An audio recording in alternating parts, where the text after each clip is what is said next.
Hi hello welcome to news site Telugu channel. This is Paritala Murthy. So latest update ఏంటి అంటే ఈరోజు ఎపిసోడ్లో ఏం జరగబోతుందో చాలామంది అడుగుతున్నారు. నామినేషన్స్ ప్రక్రియ అయితే ఉంది.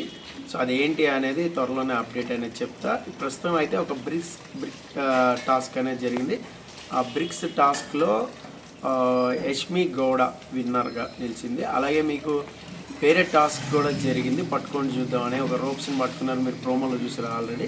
సో అందులో నైనిక అండ్ నిఖిల్ ఇద్దరు కూడా గెలిచినట్టుగా అయితే సమాచారం ఇక్కడ వరకు అయితే ఏంటంటే హౌస్లో ఇప్పటి వరకు కొంచెం పెద్ద గొడవలే జరిగినాయి అనమాట. శేఖర్ భాష అండ్ సోనియా వాళ్ళిద్దరిది మీరు ప్రోమోలో చూసారు. వీళ్ళు ఆరెంజ్లతో క్రికెట్ ఆడదామంటే దాని గురించి కొంచెం బాగా హాట్ టాపిక్ అయింది. సోనియా దాన్ని అగైనిస్ట్ మాట్లాడితే శేఖర్ భాష వేరే రకంగా మాట్లాడాడు. అందులో తప్పేవరదని మీకు ప్రోమోలో చూస్తేనే అర్థమవుతుంది. సో వీళ్ళు ఫ్రూట్స్తో క్యాచ్లు ఆడతాం, అది కరెక్ట్ కాదు అని మనకి ఫస్ట్ నుంచి తెలుసు. బేసిక్ బిగ్ బాస్ రూల్స్ అనమాట, ఇవన్నీ అతిక్రమించారు. సో సోనియా అయితే కొంచెం గట్టిగానే ఇచ్చింది శేఖర్ భాషకి. అలాగే యష్మి గౌడ్ అండ్ సోనియా వీళ్ళిద్దరికి మధ్య కూడా ఒక ఫైట్ అనేది జరిగింది. అది టాస్క్లో జరిగిందా లేదంటే వేరే రకంగా ఏదైనా జరిగిందా అనేది మనం వెయిట్ అండ్ సీ చూద్దాం. అలాగే క్విక్ అప్డేట్స్ కోసం ఎప్పటికప్పుడు మన ఛానల్ సబ్స్క్రైబ్ చేసుకోండి.